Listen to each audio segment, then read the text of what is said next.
Belgium's Pairi Daiza is an amazing site. I'm just about to make my way inside and find out more about what the whole experience is like. We have Johan Vreys with me. How are you doing, sir? Hi, I'm very good, thank you. Welcome to Pairi Daiza. Oh, thank you for that welcome. And what an amazing site as we come in. And the surroundings we have here have been in place just over 18 months. The entrance building has opened in 2024 in January, yes. The whole site has been growing and developing for 31 years now. But the site itself has a huge history, doesn't it? Yes, indeed. It has, there's one building that you could discover that is from the 11th century. So on site you've got many thousands of animals, an experience taking you to sites around the world, including some of the amazing geology of various parts of the planet too. Yes, indeed. Actually, we say it's a park of 5 wonders. Animals, botanical things, you'll see amazing trees and plants and flowers. We make sure that there's flowers all year round. That's our botanic team of 10 people that make sure of that. There's an amazing collection of minerals and semi-precious stones. And then there's a lot of handcraft and architecture to show what humans are capable of making and doing. And then the 5th is actually you. We want that you live an experience that will transform you and will make you more connected and committed to nature and to preserving the wildlife all over the world. Absolutely, and a park that's very conscious of its own environmental footprint as well. Yes, indeed. If you just watch there's an enormous car park, but it's almost completely covered by things that take the energy from the sun and turn it into solar power, solar panels. And again, that sort of thing is part of the legacy of this place. It is living for the future, and it's allowing conservation as well. And conservation is a huge part of the work that you do here. Yes, indeed. We have a lot of rare species, and we have over 30 projects in Belgium and internationally where we really work on biodiversity, not only on the species itself, but their whole living environment that has been threatened for years and years by humans. And you've had a very successful panda breeding program here too. Yes, indeed. We had around 16 years ago a male and a female panda that arrived, and last year we sent back 3 young pandas that have been born and raised here. But still pandas on site? Yes, there's 2. The male and the female are still here for a few years. And they will be around for a while. And of course, you've got so many other amazing animals, including the likes of the white rhino we're hoping to meet. Yes, indeed. We have a beautiful family of white rhinos. So there is an awful lot to see. We'll be making our way around the park and meeting up with some of your colleagues as well, yes, and finding out more as we go around the site. But just on the entry, what should we be looking for as we make our way inside the park itself? Well, it is actually a building inspired by the 19th century galleries that you see in most urban cities. And then what is new this year is there is a skeleton of a real dinosaur, the biggest one visible to the public in Europe. It's around 12 meters, and we'll walk by it just in a few minutes.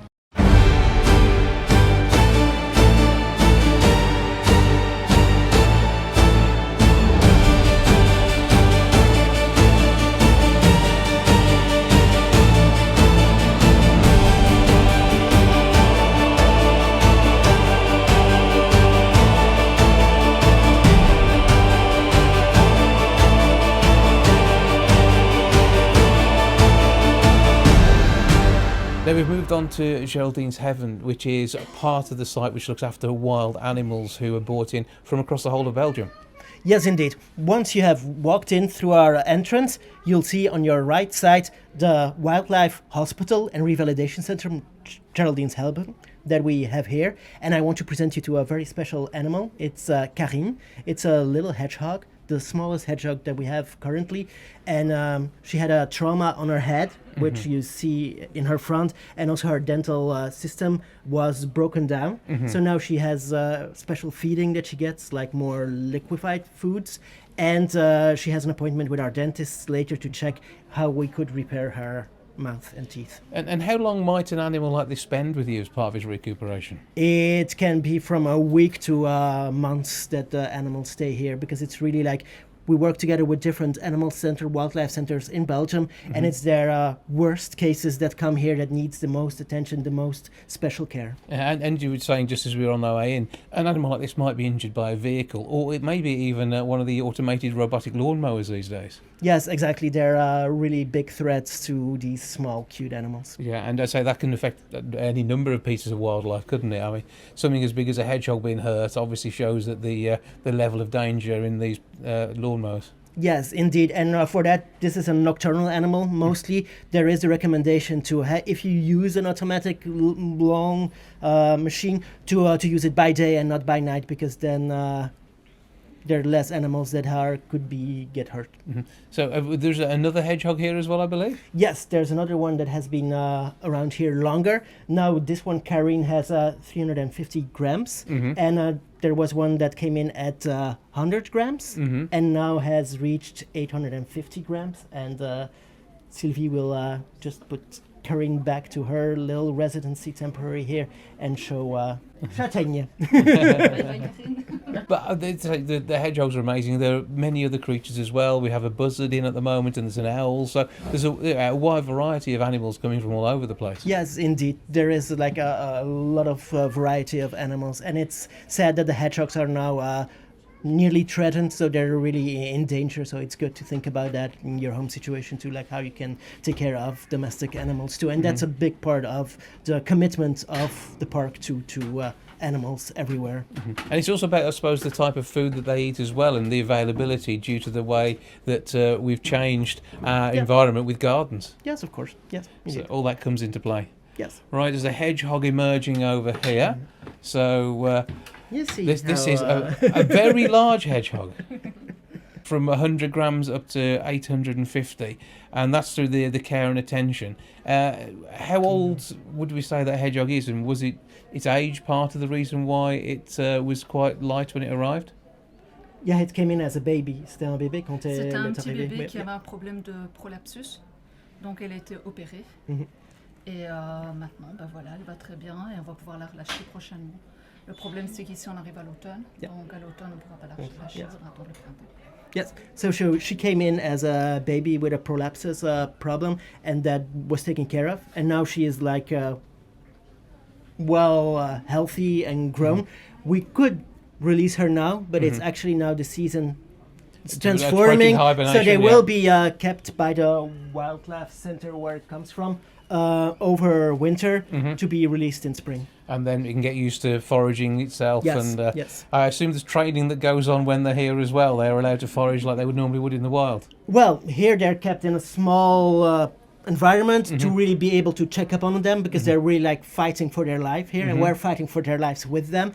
And then there is a whole process, and often we see that animals, they learn from each other. So with very young animals, we often introduce them to each other, to different to other members of their larger species, and then to learn these things, because everything is taught and learned also.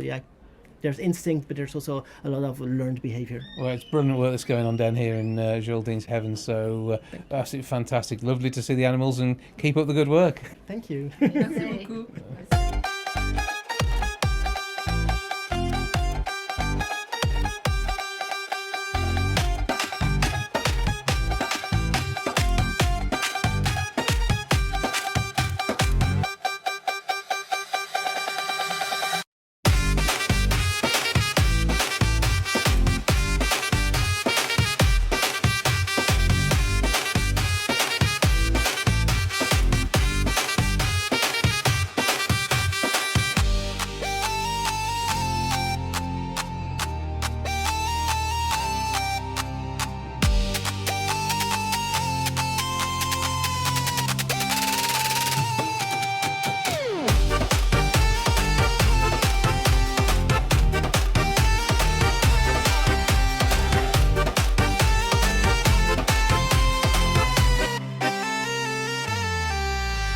here at Pairi Daiza, tour guides are an option. We're going to be experiencing the park today with the help of Leen, who's with me now. How are you? Fine, thank you. And you? I'm very well and very much looking forward to an exciting day here at the park. And we're outside the aquarium at the moment, and this is just behind a wonderful map of the park as well that people can experience. Yeah, it's a wonderful experience. The park is very big. You can book a guided tour. It's an experience en plus, and you see a lot of the park with a lot of anecdotes. You can hear it. With the size of the park, though, it must take quite a while to walk around. Yeah, it's a very big park. You must walk a lot, and see the park in one day, it's difficult. You must come 2 days because the park is 75 hectares big, and when you see the animals, you must take a little bit time to observe them, and then it's not possible in one day. It's certainly not something to rush, but something to enjoy, and of course people can stay on the park as well, can't they? Yeah, people can stay at the park. We have for this moment more than 100 hotel rooms. It's so successfully, the most of the time they were full booked, and it's a experience you must see. You can sleep in front of the animals like tigers, morses, polar bears. So a chance to explore, experience, live the life on the park, but most importantly learn about what is going on here and the work that's being done. So you can see a lot of the animals, and we will tell about how we care of them, the welfare of the animals, and that will we see all of them. So where are we going to go first? We go to China, and we will discover a lot of the animals of China.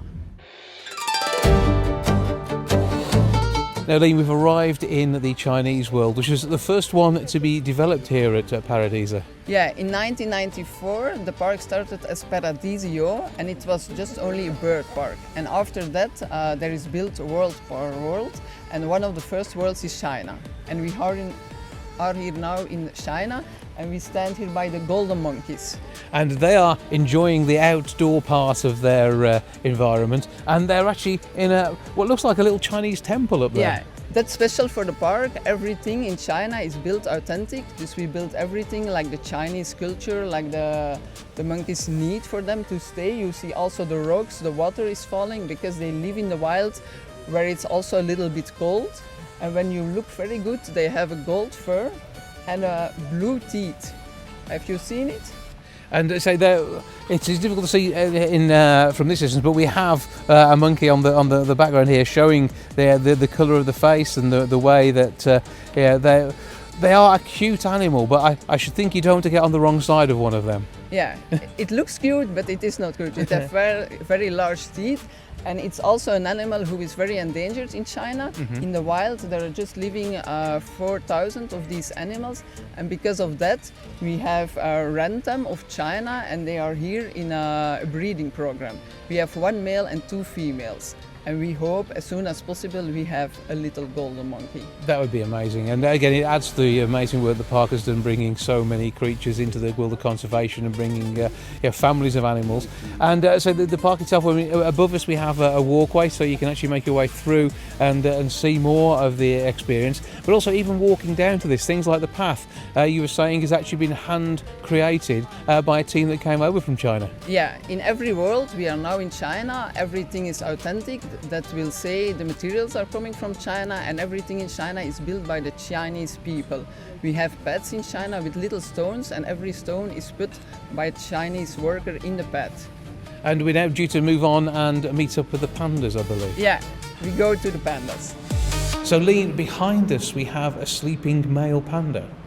Yes, we have one of our 2 pandas. This is the male, Xinghui. At the other side we have a female, and they are separated because in the wild they live also solitary. Because of that they live also separated here. But sleeping is one of his big activities of the day. He can sleep 16 hours a day, and when he's not sleeping, the most of the time he's eating. And they are eating bamboo. And that bamboo you have to import, I believe.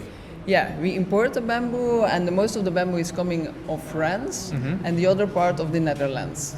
And that is part of sort of managing these animals and looking after them. And as we said, you've got some wonderful creatures here, and you've actually had births of pandas, and 3 of them have actually gone back to China. And it's an amazing program to be able to succeed so well, isn't it?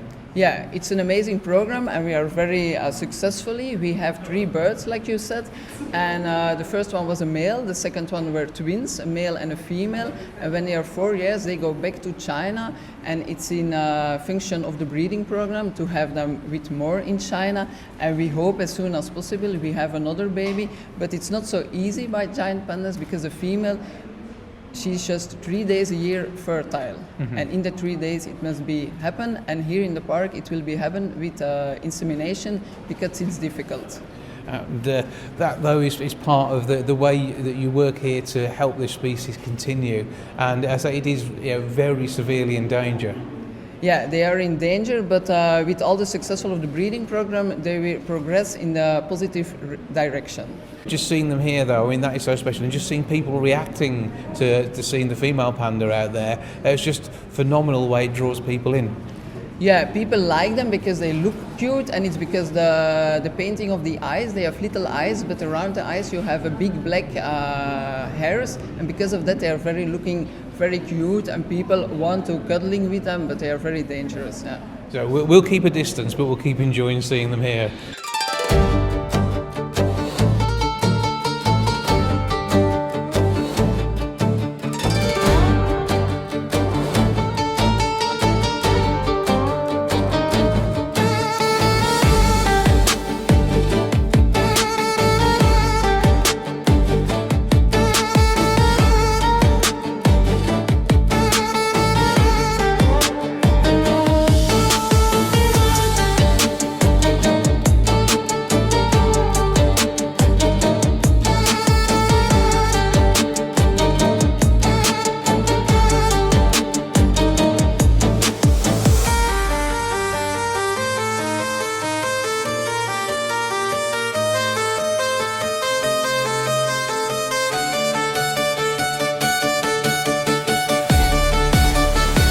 Now, Lee Sambrook is part of the zoological direction team here at Pairi Daiza, and with so many animals to look after, you get to specialise in elephants.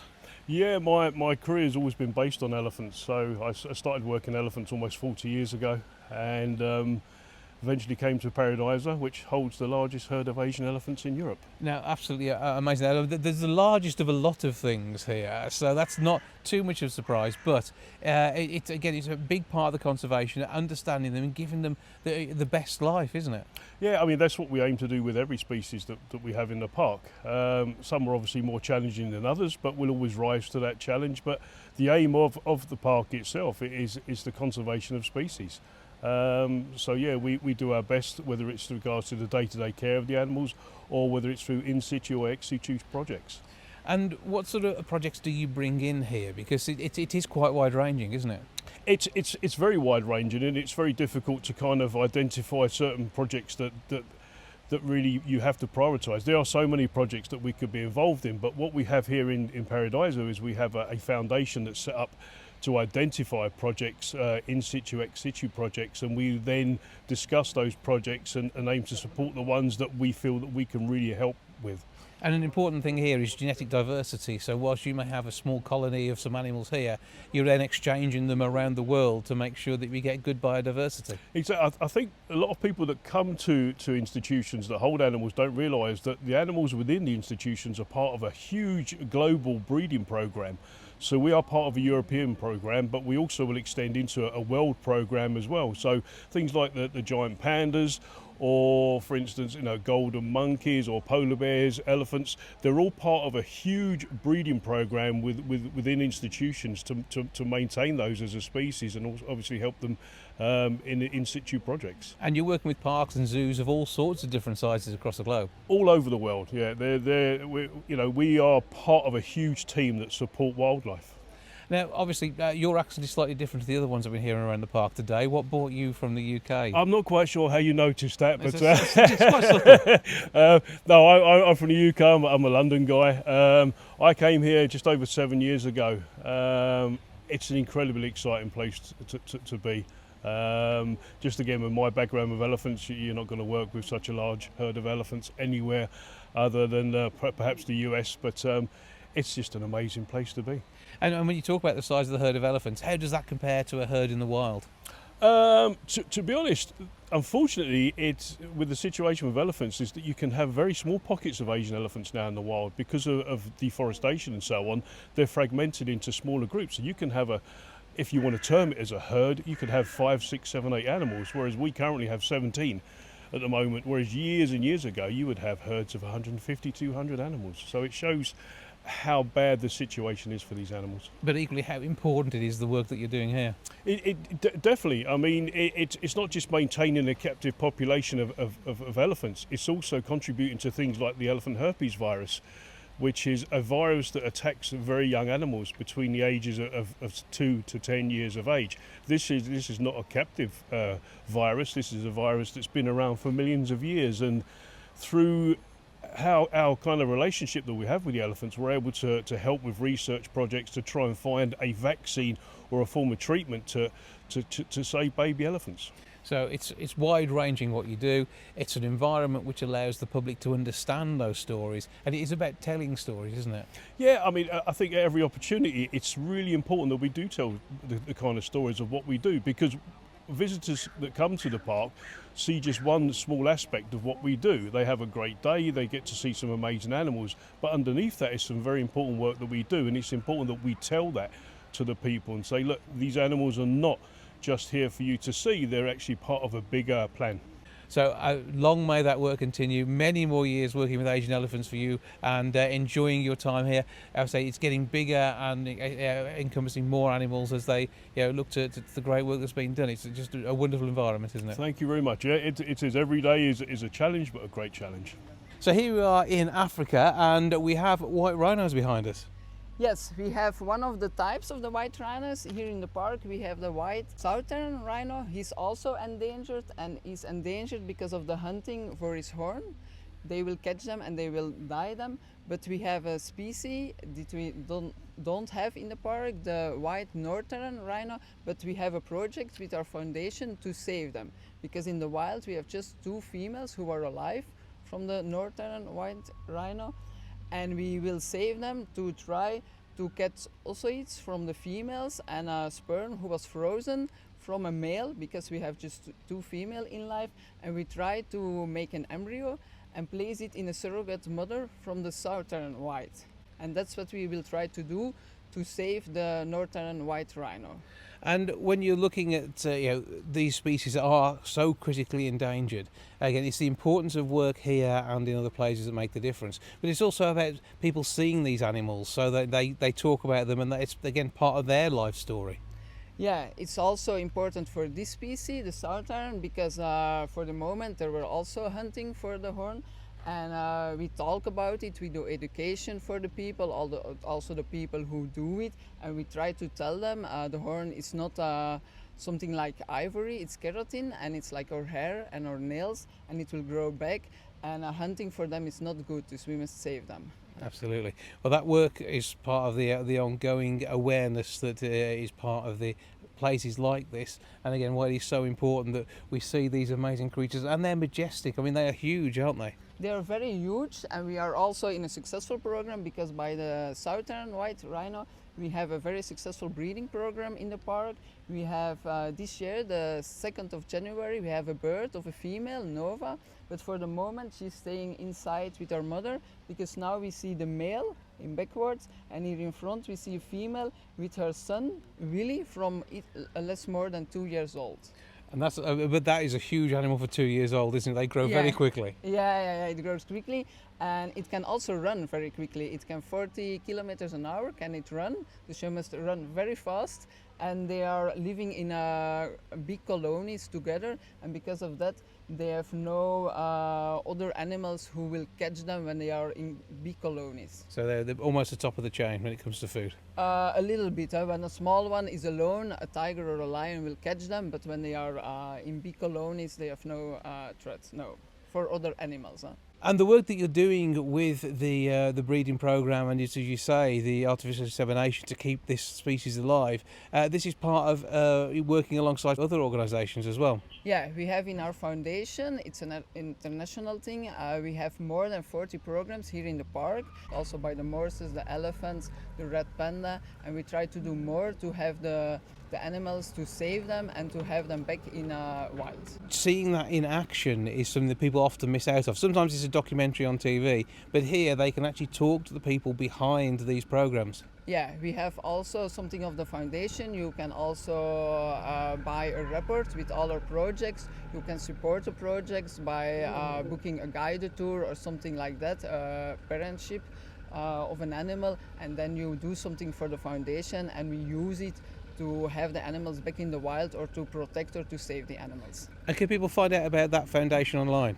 Yeah, you can find it also on the website. Yeah, you can read everything and every project of the foundation. So where are we heading to next? We will go back to Africa, and I think we go to the giraffes. Yum yum, feed me. Tongue tongue, licky tongue, ticky ticky ticky ticky tongue tongue, licky tongue, ticky ticky tongue, tongue tongue, licky tongue, ticky ticky ticky ticky tongue tongue, licky tongue, ticky ticky tongue. Giraffe, giraffe, giraffe, giraffe, giraffe, giraffe, giraffe. Yeah.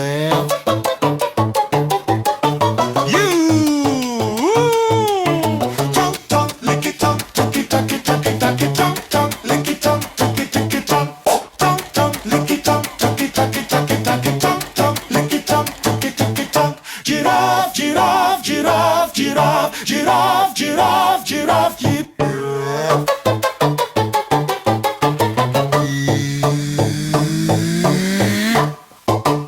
Now, these are amazing creatures. Getting to feed them then was absolutely wonderful. And what sort of leaves were they eating? The leaves, it's from some trees here in the park, but we know what we can give them because not everything is good for them. Mm-hmm. But they eat also a lot of vegetables, and the most they like are carrots. But the carrots, we use them by the caretakers for the medical training. We do a very good medical training because the vet can do something like vaccines, taking blood without anesthesia. And it's very important because by big animals like giraffes, it's very dangerous, an anesthesia. Yeah, because you don't want to put the animal through the stress, and it's also difficult for the vets because these are powerful animals, aren't they? Yeah, these are very powerful because a male like Oliver, we see him here, he's 9 years old. His weight is more than 1,000 kilos, and when he kicks with his legs, he will kill a lion. Wow. So, okay, so you do not pick an argument with a giraffe, but again, part of the conservation, and these are Rothschild giraffes? These are Rothschild giraffes, and there is a conservation, but they are not very endangered. It's very good for this moment with the giraffes, and we have them in a breeding program. We have also a little giraffe, Masika. She's less more than 2 years old, and we hope in the future we have other little giraffes. Behind us is the latest of the parts of the expansion of the park. Yes, the park is still growing, and the big greenhouse you see, it will be the 10th world of the park. It will be around Amazon, Mexico, Maya culture, and it will be 4 hectares big. We will have new animals. It's completely covered the whole year ago, and after that the dream of Mr. Domp will also, the park will growing up, and he will dreaming of 12 worlds. And in that world, we will have new hotel rooms because of the story of the hotel rooms is very successful in the rest of the park. And this again gives people a chance to live with the exhibits and see what it's like to wake up to the morning in the rainforest. Yeah, it's amazing, like in the rest of the hotel rooms, and you will wake up with the animals, you can see them in front of your rooms, and it's amazing, yeah. So Leen, we are now in the colder part of the park, and this is where you've got penguins, who we've just taken a quick look at as we walk through, but also the walrus. Yeah, we have walruses here in the park, and we have 6 of them. We have males and females, and now you can see swimming one, and they are swimming on their back. It's because they are hydrodynamic and they have no resistance in the water. And also for the walruses, we have a project of our foundation. We will make image with drones for the walruses here in the park, also the walruses in the wild, to see the measurements of the animals. We see the fat layer, because in the wild we don't know they have enough food, and it will be less fat, and we will recognize it with the animals in the park. And because of that, it's a project for the foundation. Because these are big animals as well, and they do eat quite a lot, don't they? Yeah, very big animals. It can weigh till 1 ton, and when it's so heavy animal, it will eat also a lot of seafood. It will eat oysters, mussels, and one animal will eat 40 kilos of sea animals, seafood like oysters, mussels a day. And how is that delivered? Because you make it as natural for them as you can. Yeah, we do it naturally. They have cold water. They can also on the rocks because they can walk on their flippers, and they need their tooth in the wild to climb on the ice. Here in the park we have just one with his large teeth because in some zoos they are taking away for infection in the cheeks and also the brains, but they need it in the wild to climb on the ice. And that is part of, say, the natural experience here.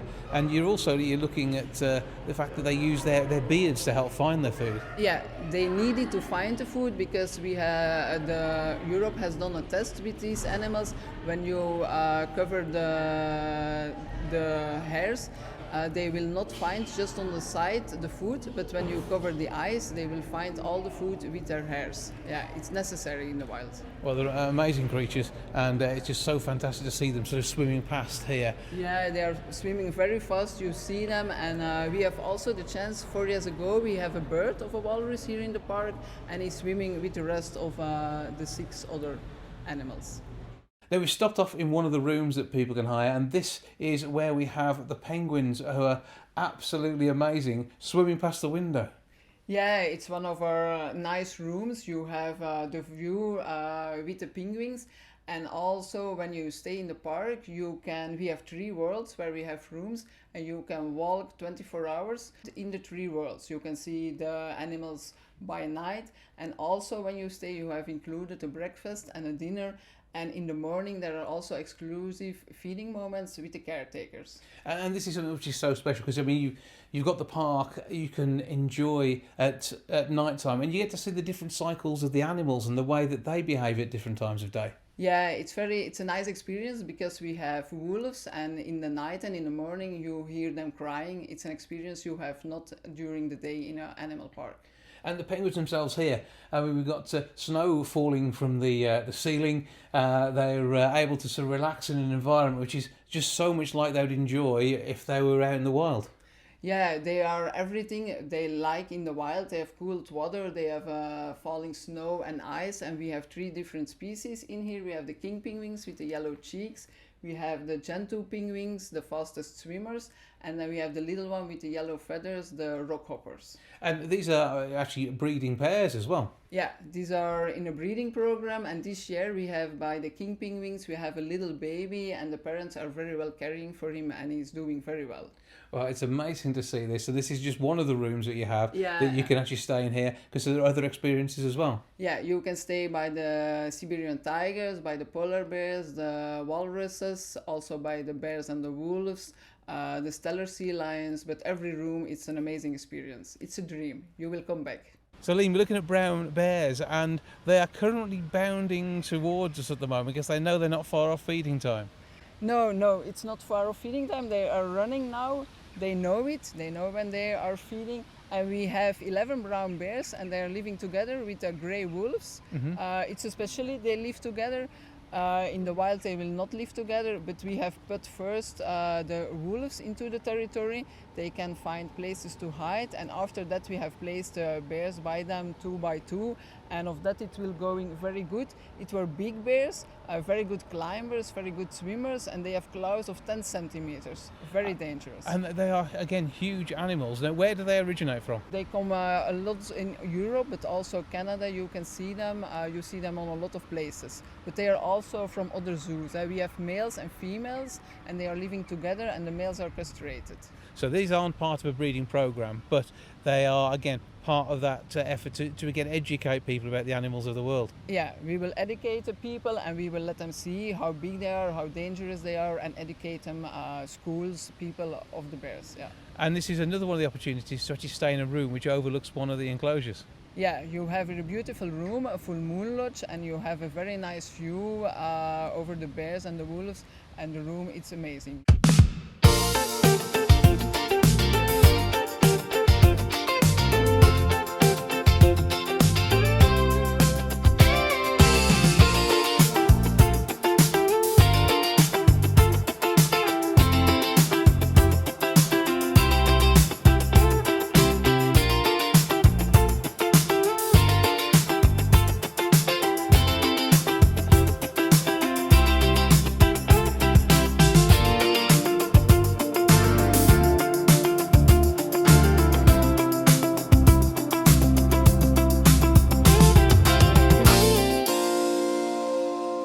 So Leen, we've had a whistle-stop tour around the park. As you said when we first started talking, you can't do the whole thing in one day. It needs two, really. You can get the highlights as we've seen, but it is phenomenal. But all that based on the history of the site as well. And behind us, we have the 18th century tower. Yeah, we stand here and we see the big tower. He's 54 meters high, and the tower is authentic because before it was an animal park, it was a monk Cistercian abbey, and it were the monks who will build it, and he's from the year 1778. But also the monks have built a little bit lower an old stair, and the stair is from 1776. And we have a lot of old buildings here built by the monks. We have also a brewery. The monks have lived here. They have started a brewery and they brew a beer, Chambron beer. And for this moment, the brew process is here. They do it, and you can drink just the beer only here in the park or buy it in the shops. You can never buy it everywhere else. And the history of the park is the monks have lived here. They have done a lot of good work for a lot of people, but after that they did something who was not so good for the people. And after that the French Revolution passed here, and they have carried that all the monks were gone. And we have also here a cemetery of the monks, and they were also graved in it all together and with the head to the ground. It's especially, but normally it's not like that. And after that, the monks were leaving. We have entered by a white castle where is the aquarium in. The family Val de Beaulieu has built a castle, and they have built here for a few years. They have built a castle in 1854, and they have lived here, but it was a very big park, and they cannot do anything for the park. And they have, in 1993, they have sold the park. And it was then that the owner from this park, Mr. Erik Domp, has bought it.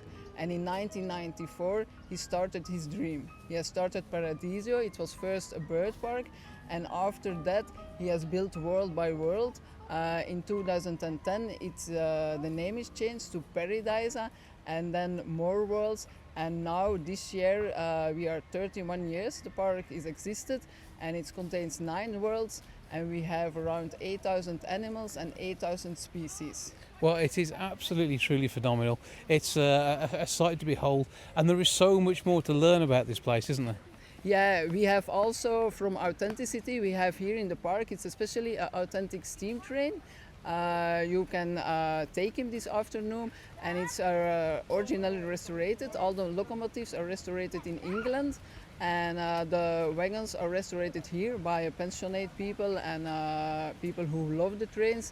And he's based on coals, and he will do a tour through the park during 25 minutes, and you see a lot of animals. Well, it's absolutely phenomenal, an amazing place to visit. Thank you so much for your guided tour. It's been brilliant to meet up with you and visit the park. And thank you for showing us around a piece of paradise with the Paradisa Park. Thank you, and enjoy your day.